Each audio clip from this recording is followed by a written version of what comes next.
Chapter 2. It is strange to think that at home in the drawer of my writing table there lies the beginning of a play called Saul and a bundle of poems. Many an evening I have worked over them. We all did something of the kind. But that has become so unreal to me, I cannot comprehend it any more. Our early life is cut off from the moment we came here, and that without our lifting a hand. We often try to look back on it and to find an explanation, but never quite succeed. For us young men of 20, everything is extraordinarily vague, for Krop, Müller, Lear, and for me, for all of us whom Kantorek calls the Iron Youth. All the older men are linked up with their previous life. They have wives, children, occupations and interests. They have a background which is so strong that the war cannot obliterate it. We young men of 20, however, have only our parents, and some perhaps a girl. That is not much, for at our age the influence of parents is at its weakest, and girls have not yet got a hold over us. Besides this there was little else, some enthusiasm, a few hobbies, and our school. Beyond this our life did not extend, and of this nothing remains. Kantorek would say that we stood on the threshold of life, and so it would seem. We had as yet taken no root. The war swept us away. For the others, the older men, it is but an interruption. They are able to think beyond it. We, however, have been gripped by it and do not know what the end may be. We know only that in some strange and melancholy way we have become a wasteland. All the same, we are not often sad. Though Müller would be delighted to have Kemmerik's boots, he is really quite as sympathetic as another who could not bear to think of such a thing for grief. He merely sees things clearly. Were Kemmerik able to make any use of the boots, then Müller would rather go barefoot over barbed wire than scheme how to get hold of them. But as it is, the boots are quite inappropriate to Kemmerik's circumstances, whereas Müller can make good use of them. Kemmerik will die. It is immaterial who gets them. Why then should Müller not succeed to them? He has more right than a hospital orderly. When Kemmerik is dead, it will be too late. Therefore Müller is already on the watch. We have lost all sense of other considerations because they are artificial. Only the facts are real and important for us. And good boots are scarce. Once it was different. When we went to the district commandant to enlist, we were a class of 20 young men, many of whom proudly shaved for the first time before going to the barracks. We had no definite plans for our future. Our thoughts of a career and occupation were as yet of too unpractical a character to furnish any scheme of life. We were still crammed full of vague ideas which gave to life, and to the war also, an ideal and almost romantic character.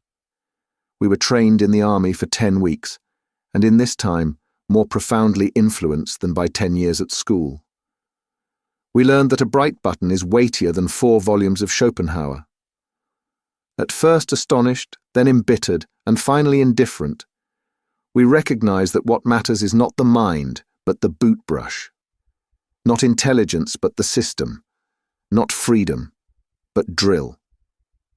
We became soldiers with eagerness and enthusiasm. But they have done everything to knock that out of us.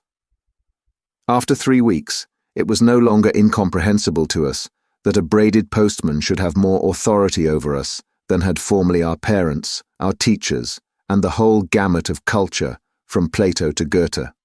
With our young, awakened eyes, we saw that the classical conception of the fatherland held by our teachers resolved itself here into a renunciation of personality, such as one would not ask of the meanest servants, salutes, springing to attention, parade marches, presenting arms, right wheel, left wheel, clicking the heels, insults, and 1,000 pettifogging details. We had fancied our task would be different, only to find we were to be trained for heroism as though we were circus ponies. But we soon accustomed ourselves to it. We learned, in fact, that some of these things were necessary, but the rest merely show. Soldiers have a fine nose for such distinctions. By 3s and 4s our class was scattered over the platoons amongst Frisian fishermen, peasants and labourers, with whom we soon made friends. Kropp, Müller, Kemmerich and I went to No. 9 platoon under Corporal Himmelstoss. He had the reputation of being the strictest disciplinarian in the camp and was proud of it. He was a small, undersized fellow with a foxy, waxed moustache who had seen 12 years' service and was in civil life a postman. He had a special dislike of Kropp, Tjaden, Westhus and me, because he sensed a quiet defiance. I have remade his bed 14 times in one morning. Each time he had some fault to find and pulled it to pieces. I have kneaded a pair of prehistoric boots that were as hard as iron for 20 hours, with intervals of course, until they became as soft as butter, and not even Himmelstoss could find anything more to do to them. Under his orders, I have scrubbed out the corporal's mess with a toothbrush. Kropp and I were given the job of clearing the barrack square of snow with a hand broom and a dustpan, and we would have gone on till we were frozen had not a lieutenant accidentally appeared who sent us off and hauled Himmelstoss over the coals. But the only result of this was to make Himmelstoss hate us more. For 6 weeks consecutively, I did guard every Sunday, and was hut orderly for the same length of time. With full pack and rifle, I have had to practice on a wet, soft, newly ploughed field the prepare to advance, and the lie down, until I was one lump of mud and finally collapsed. 4 hours later, I had to report to Himmelstoss with my clothes scrubbed clean, my hands chafed and bleeding. Together with Kropp, Westhus and Tjaden, I have stood at attention in a hard frost without gloves for a quarter of an hour at a stretch, while Himmelstoss watched for the slightest movement of our bare fingers on the steel barrel of the rifle. I have run 8 times from the top floor of the barracks down to the courtyard in my shirt at 2 o'clock in the morning, because my drawers projected 3 inches beyond the edge of the stool on which one had to stack all one's things. Alongside me ran the corporal, Himmelstoss, and trod on my bare toes. At bayonet practice I had constantly to fight with Himmelstoss, I with a heavy iron weapon, whilst he had a handy wooden one with which he easily struck my arms till they were black and blue. Once, indeed, I became so infuriated that I ran at him blindly and gave him a mighty jab in the stomach and knocked him down. When he reported me, the company commander laughed at him and told him he ought to keep his eyes open. He understood Himmelstoss and apparently was not displeased at his discomfiture. I became a past master on the parallel bars and excelled at physical jerks. We have trembled at the mere sound of his voice, but this runaway post-horse never got the better of us. One Sunday, as Kropp and I were lugging a latrine bucket on a pole across the barrack yard, Himmelstoss came by, all polished up and spry for going out. He planted himself in front of us and asked how we liked the job. In spite of ourselves, we tripped and emptied the bucket over his legs. He raved, but the limit had been reached. "That means clink," he yelled. But Kropp had had enough. "There'll be an inquiry first," he said, "and then we'll unload." "Mind how you speak to a non-commissioned officer," bawled Himmelstoss. "Have you lost your senses? You wait till you're spoken to. What will you do, anyway?" "Show you up, Corporal," said Kropp, his thumbs in line with the seams of his trousers. Himmelstoss saw that we meant it and went off without saying a word. But before he disappeared, he growled, "You'll drink this!" But that was the end of his authority. He tried it on once more in the ploughed field with his prepare to advance, and lie down. We obeyed each order, since an order's an order and has to be obeyed. But we did it so slowly that Himmelstoss became desperate. Carefully we went down on our knees, then on our hands, and so on. In the meantime, quite infuriated, he had given another command. But before we had even begun to sweat, he was hoarse. After that he left us in peace. He did indeed always refer to us as swine, but there was, nevertheless, a certain respect in his tone. There were many other staff corporals, the majority of whom were more decent. But above all, each of them wanted to keep his good job there as long as possible, and this he could do only by being strict with the recruits. So we were put through every conceivable refinement of parade ground soldiering till we often howled with rage. Many of us became ill through it. Wolf actually died of inflammation of the lung, but we would have felt ridiculous had we hauled down our colours. We became hard, suspicious, pitiless, vicious, tough.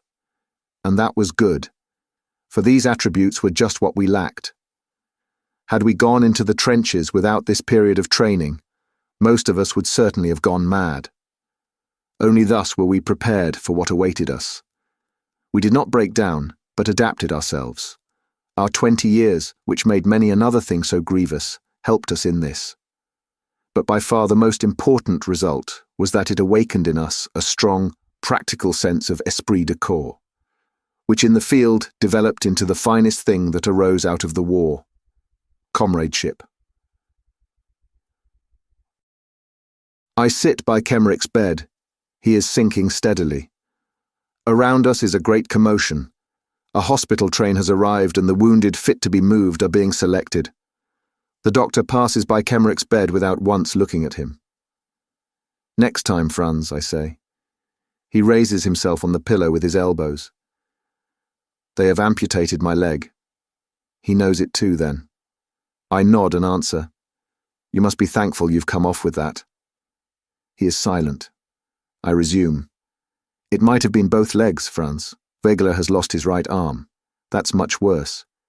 Besides, you will be going home." He looks at me. "Do you think so?" "Of course." "Do you think so?" he repeats. "Sure, Franz, once you've got over the operation." He beckons me to bend down. I stoop over him and he whispers, "I don't think so." "Don't talk rubbish. Franz, in a couple of days you'll see for yourself. What is it anyway, an amputated leg? Here they patch up far worse things than that." He lifts one hand. "Look here, though, these fingers. That's the result of the operation. Just eat decently and you'll soon be well again. Do they look after you properly?" He points to a dish that is still half full. I get excited.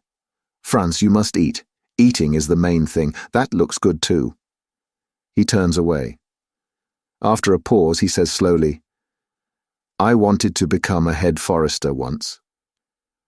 "So you may still," I assure him.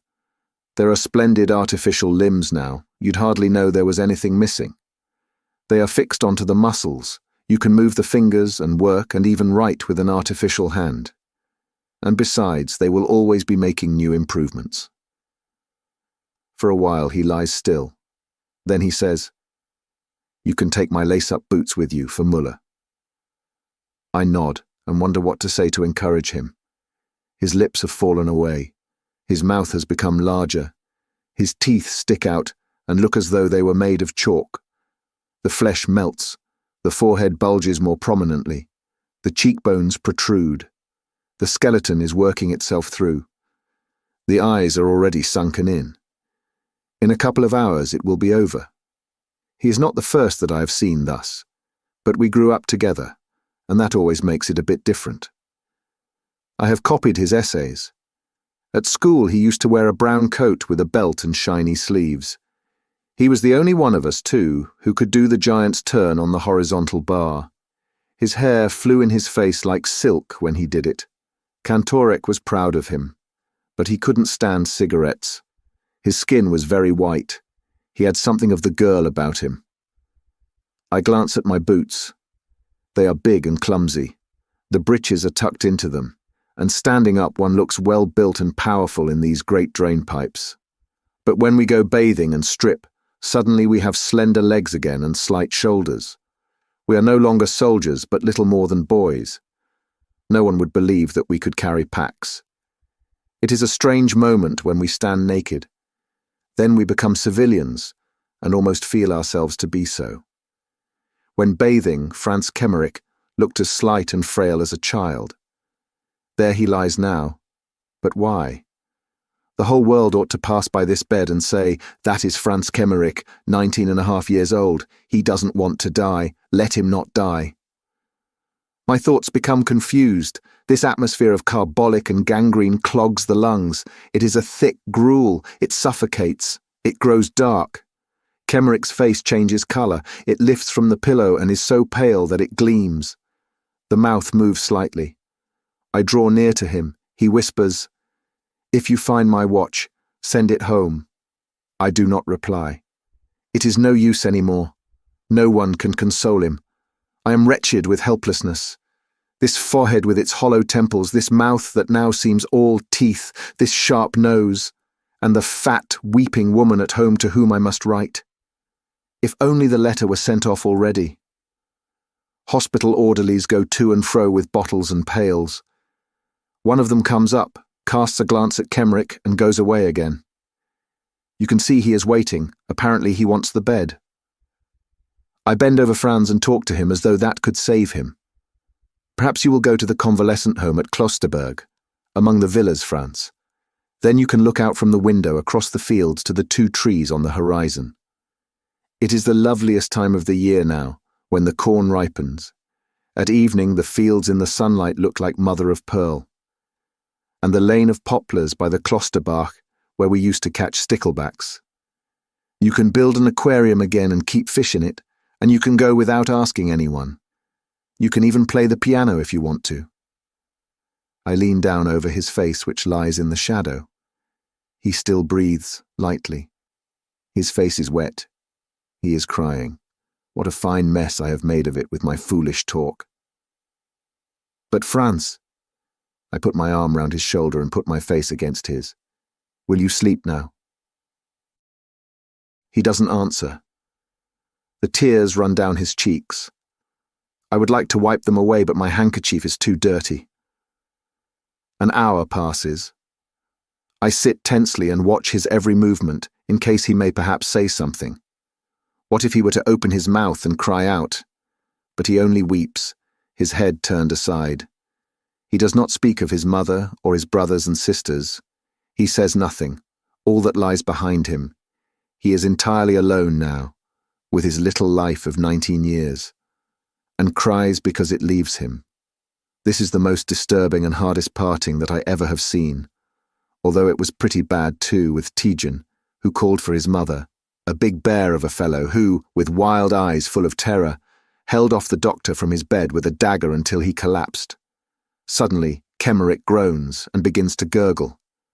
I jump up, stumble outside and demand, "Where is the doctor? Where is the doctor?" As I catch sight of the white apron, I seize hold of it. "Come quick. Franz Kemmerich is dying." He frees himself and asks an orderly standing by, "Which will that be?" He says, "Bed 26, amputated thigh." He sniffs. "How should I know anything about it? I've amputated 5 legs today." He shoves me away, says to the hospital orderly, "You see to it," and hurries off to the operating room. I tremble with rage as I go along with the orderly. The man looks at me and says, "One operation after another since 5 o'clock this morning. You know, today alone there have been 16 deaths.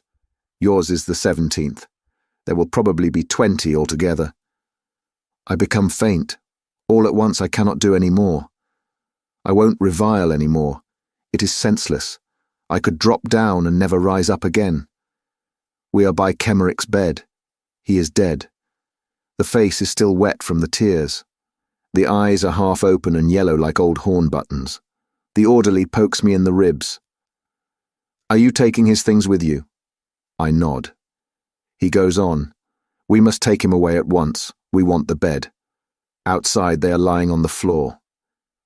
I collect Kemmerich's things and untie his identification disc. The orderly asks about the pay book. I say that it is probably in the orderly room, and go. Behind me they are already hauling Franz onto a waterproof sheet. Outside the door I am aware of the darkness and the wind as a deliverance. I breathe as deep as I can, and feel the breeze in my face, warm and soft as never before. Thoughts of girls, of flowery meadows, of white clouds suddenly come into my head. My feet begin to move forward in my boots. I go quicker. I run. Soldiers pass by me. I hear their voices without understanding. The earth is streaming with forces which pour into me through the soles of my feet. The night crackles electrically. The front thunders like a concert of drums. My limbs move supplely. I feel my joints strong. I breathe the air deeply. The night lives. I live. I feel a hunger, greater than comes from the belly alone. Müller stands in front of the hut waiting for me. I give him the boots. We go in and he tries them on. They fit well. He roots among his supplies and offers me a fine piece of saveloy. With it goes hot tea and rum. Chapter 3. Reinforcements have arrived. The vacancies have been filled and the sacks of straw in the huts are already booked. Some of them are old hands, but there are 25 men of a later draft from the base. They are about 2 years younger than us. Krop nudges me. Seen the infants? I nod. We stick out our chests, shave in the open, shove our hands in our pockets, inspect the recruits, and feel ourselves Stone Age veterans. Kaczynski joins us. We stroll past the horse boxes and go over to the reinforcements, who are already being issued with gas masks and coffee. Long time since you've had anything decent to eat, eh? Kat asks one of the youngsters. He grimaces. For breakfast, turnip bread. Lunch, turnip stew. Supper, turnip cutlets and turnip salad. Kat gives a knowing whistle. Bread made of turnips? You've been in luck. It's nothing new for it to be made of sawdust. But what do you say to haricot beans? Have some? The youngster turns red. You can't kid me. Kaczynski merely says, Fetch your mess tin. We follow curiously. He takes us to a tub beside his straw sack. Sure enough, it is half full of beef and beans. Kaczynski plants himself in front of it like a general and says, Sharp eyes and light fingers, that's what the Prussians say. We are surprised. Great guts, Kat. How did you come by that? I ask him. Ginger was glad I took it. I gave him 3 pieces of parachute silk for it. Cold beans taste fine too. Patronizingly, he gives the youngster a portion and says, Next time you come with your mess tin, have a cigar or a chew of tobacco in your other hand. Get me? Then he turns to us. You get off scot-free, of course. We couldn't do without Kaczynski. He has a 6th sense. There are such people everywhere, but one does not appreciate it at first. Every company has 1 or 2. Kaczynski is the smartest I know. By trade he is a cobbler, I believe, but that hasn't anything to do with it. He understands all trades. It's a good thing to be friends with him, as Krop and I are, and Hai Westus too, more or less. But Hai is rather the executive arm, operating under Kat's orders when things come to blows. For that he has his qualifications. For example, we land at night in some entirely unknown spot, a sorry hole, that has been eaten out to the very walls. We are quartered in a small dark factory adapted to the purpose. There are beds in it, or rather bunks, a couple of wooden beams over which wire netting is stretched. Wire netting is hard, and there's nothing to put on it. Our waterproof sheets are too thin. We use our blankets to cover ourselves. Kat looks at the place and then says to Hai Westus, Come with me. They go off to explore. Half an hour later they are back again, with arms full of straw. Kat has found a horse box with straw in it. Now we might sleep if we weren't so terribly hungry. Krop asks an artilleryman who has been some time in this neighborhood. Is there a canteen anywhere abouts? Is there a what? He laughs. There's nothing to be had here. You won't find so much as a crust of bread here. Aren't there any inhabitants here at all, then? He spits. Yes, a few, but they hang round the cookhouse and beg. That's a bad business. Then we'll have to pull in our belts and wait till the rations come up in the morning. But I see Kat has put on his cap. Where to, Kat? I ask. Just to explore the place a bit. He strolls off. The artilleryman grins scornfully. Go ahead and explore, but don't strain yourself in carrying what you find. Disappointed, we lie down and consider whether we couldn't have a go at the iron rations. But it's too risky, so we try to get a wink of sleep. Krop divides a cigarette and hands me half. Tjarden gives an account of his national dish, broad beans and bacon. He despises it when not flavoured with bog myrtle. And for God's sake, let it all be cooked together, not the potatoes, the beans and the bacon separately. Someone growls that he will pound Tjarden into bog myrtle if he doesn't shut up. Then all becomes quiet in the big room, only the candles flickering from the necks of a couple of bottles, and the artilleryman spitting every now and then. We are just dozing off when the door opens and Cat appears. I think I must be dreaming. He has 2 loaves of bread under his arm and a blood-stained sandbag full of horseflesh in his hand. The artilleryman's pipe drops from his mouth. He feels the bread. Real bread, by God, and still hot too? Cat gives no explanation. He has the bread, the rest doesn't matter. I'm sure that if he were planted down in the middle of the desert, in half an hour he would have gathered together a supper of roast meat, dates and wine. Cut some wood, he says curtly to Hai. Then he hauls out a frying pan from under his coat and a handful of salt as well as a lump of fat from his pocket. He has thought of everything. Hai makes a fire on the floor. It lights up the empty room of the factory. We climb out of bed. The artilleryman hesitates. He wonders whether to praise Cat and so perhaps gain a little for himself. But Kaczynski doesn't even see him. He might as well be thin air. He goes off cursing. Cat knows the way to roast horseflesh so that it's tender. It shouldn't be put straight into the pan. That makes it tough. It should be boiled first in a little water. With our knives, we squat round in a circle and fill our bellies. That is Cat. If for 1 hour in a year something eatable were to be had in some one place only, within that hour, as if moved by a vision, he would put on his cap, go out and walk directly there, as though following a compass, and find it. He finds everything, if it is cold, a small stove and wood, hay and straw, a table and chairs, but above all, food.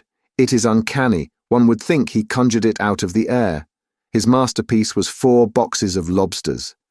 Admittedly, we would rather have had a good beefsteak. We have settled ourselves on the sunny side of the hut. There is a smell of tar, of summer, and of sweaty feet. Cat sits beside me. He likes to talk. Today we have done an hour's saluting drill because Tjarden failed to salute a major smartly enough. Cat can't get it out of his head. You take it from me. We are losing the war because we can salute too well, he says. Crop stalks up with his breeches rolled up and his feet bare. He lays out his washed socks to dry on the grass. Cat turns his eyes to heaven, lets off a mighty fart and says meditatively, "Every little bean must be heard as well as seen." The two begin to argue. At the same time, they lay a bottle of beer on the result of an air fight that's going on above us. Kaczynski won't budge from the opinion which, as an old front hog, he rhymes, "Give 'em all the same grub and all the same pay, and the war would be over and done in a day." Krop, on the other hand, is a thinker. He proposes that a declaration of war should be a kind of popular festival with entrance tickets and bands, like a bullfight.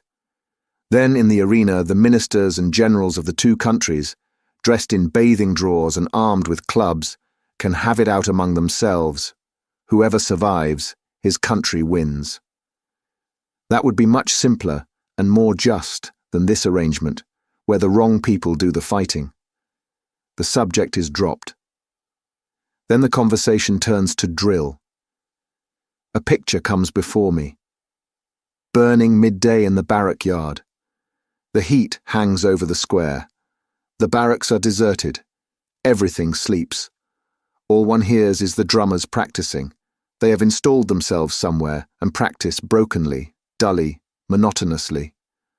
What a concord. Midday heat, barrack square, and drummers beating. The windows of the barracks are empty and dark. From some of them trousers are hanging to dry. The rooms are cool and one looks toward them longingly. Oh, dark, musty platoon huts with the iron bedsteads, the checkered bedding, the lockers and the stools. Even you can become the object of desire. Out here you have a faint resemblance to home.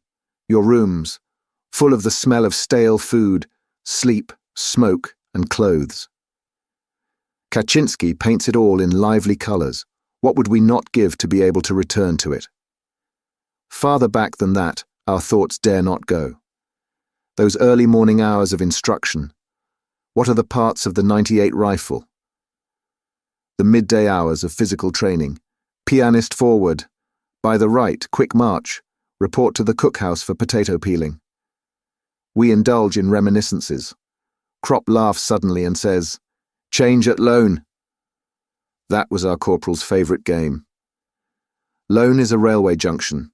In order that our fellows going on shouldn't get lost there, Himmelstoss used to practice the change in the barrack room. We had to learn that at Lone, to reach the branch line, we must pass through a subway.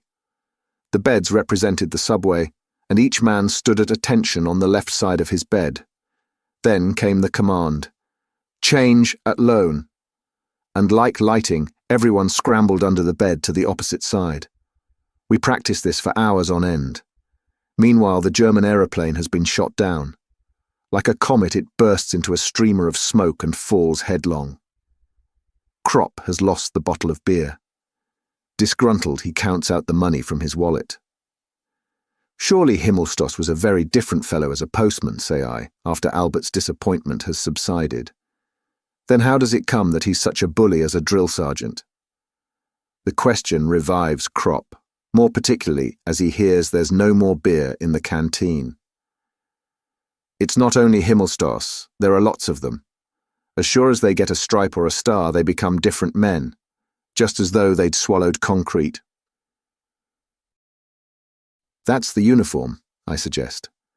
Roughly speaking, it is, says Kat, and prepares for a long speech.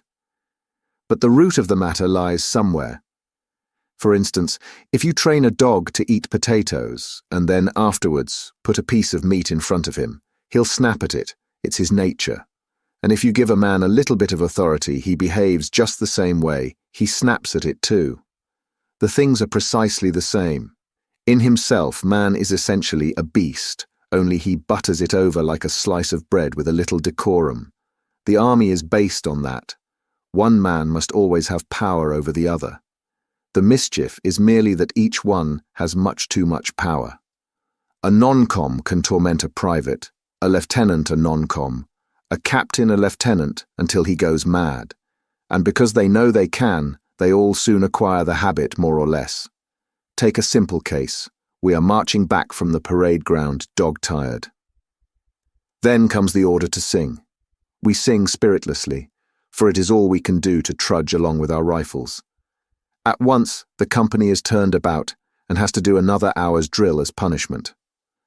On the march back, the order to sing is given again, and once more we start. Now what's the use of all that? It's simply that the company commander's head has been turned by having so much power, and nobody blames him. On the contrary, he is praised for being strict. That, of course, is only a trifling instance, but it holds also in very different affairs. Now I ask you, let a man be whatever you like in peacetime. What occupation is there in which he can behave like that without getting a crack on the nose? He can only do that in the army. It goes to the heads of them all, you see. And the more insignificant a man has been in civil life, the worse it takes him.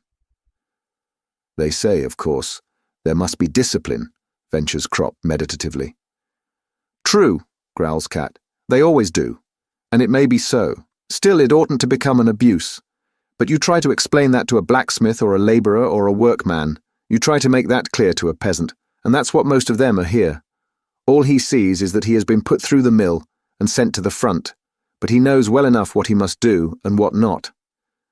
It's simply amazing, I tell you, that the ordinary Tommy sticks it all up here in the front line. Simply amazing. No one protests.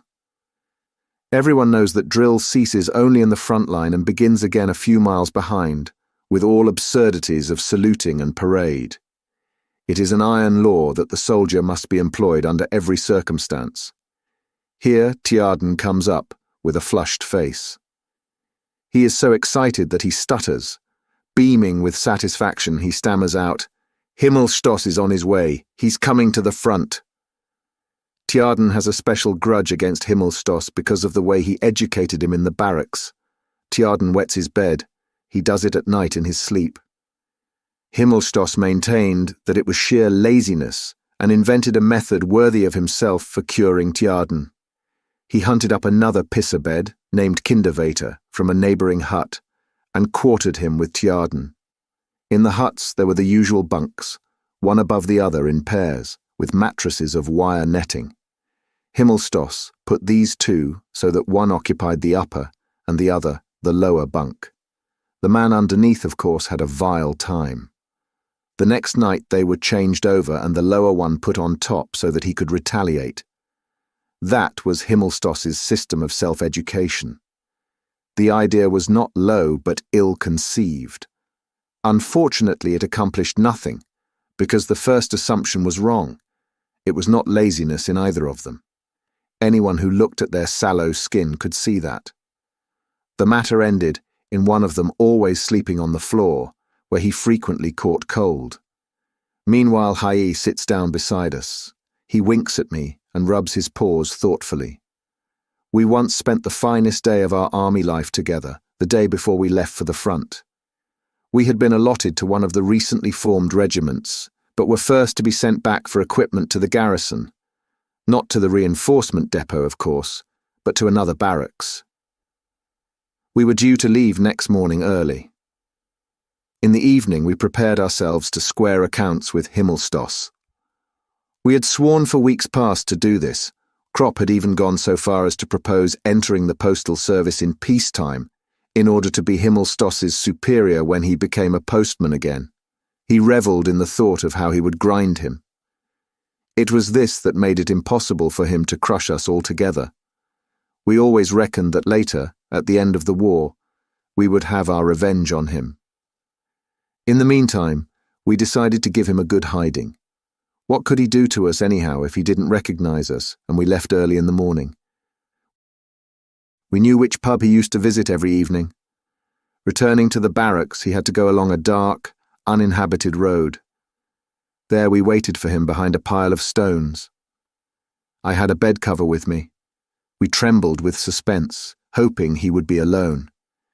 At last we heard his footstep, which we recognized easily. So often had we heard it in the mornings, as the door flew open and he bawled, "Get up!" "Alone?" whispered Kropp. "Alone." I slipped round the pile of stones with Tjaden. Himmelstos seemed a little elevated. He was singing. His belt buckle gleamed. He came on unsuspectingly.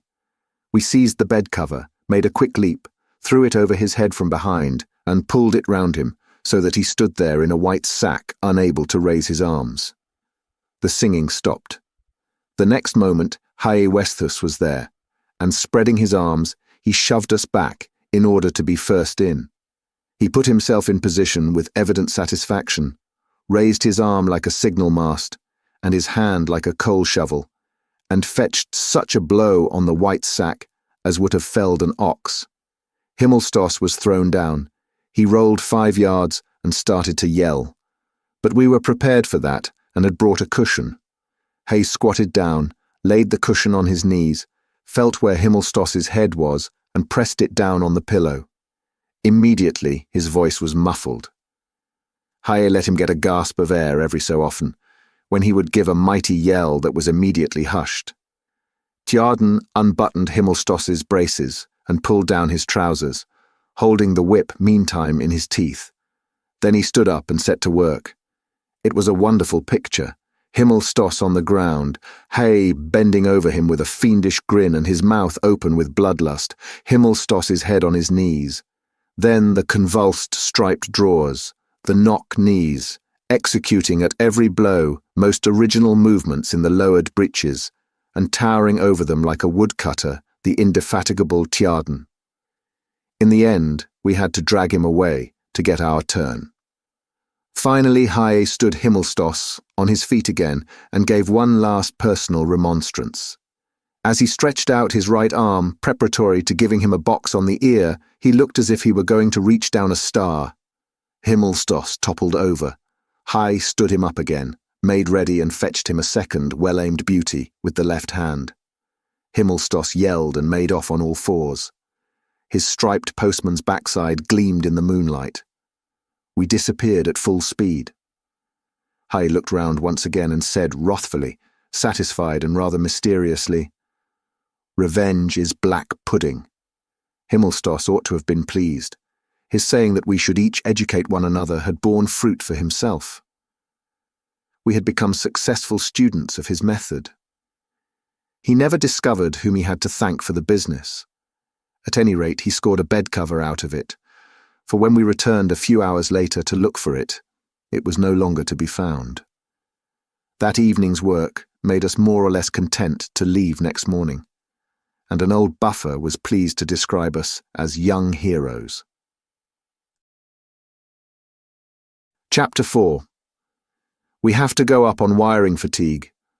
The motor lorries roll up after dark. We climb in. It is a warm evening, and the twilight seems like a canopy under whose shelter we feel drawn together. Even the stingy Tjaden gives me a cigarette and then a light. We stand jammed in together, shoulder to shoulder. There is no room to sit, but we do not expect that. Muller is in a good mood for once. He's wearing his new boots. The engines drone, the lorries bump and rattle. The roads are worn and full of holes. We dare not show a light, so we lurch along, and are often almost pitched out. That does not worry us, however. It can happen if it likes. A broken arm is better than a hole in the guts, and many a man would be thankful enough for such a chance of finding his home way again. Beside us stream the munition columns in long files. They are making the pace, they overtake us continually. We joke with them, and they answer back. A wall becomes visible. It belongs to a house which lies on the side of the road. I suddenly prick up my ears. Am I deceived? Again I hear distinctly the cackle of geese. A glance at Kaczynski, a glance from him to me. We understand one another. Kat, I hear some aspirants for the frying pan over there. He nods. It will be attended to when we come back. I have their number. Of course Kat has their number. He knows all about every leg of goose within a radius of 15 miles. The lorries arrive at the artillery lines. The gun emplacements are camouflaged with bushes against aerial observation and look like a kind of military feast of the tabernacles. These branches might seem gay and cheerful were not cannon embowered there. The air becomes acrid with the smoke of the guns and the fog. The fumes of powder taste bitter on the tongue. The roar of the guns makes our lorry stagger. The reverberation rolls raging away to the rear. Everything quakes. Our faces change imperceptibly. We are not, indeed, in the front line, but only in the reserves yet. In every face can be read. This is the front. Now we are within its embrace. It is not fear. Men who have been up as often as we have become thick-skinned. Only the young recruits are agitated. Kat explains to them, "That was a 12-inch, you can tell by the report, now you'll hear the burst."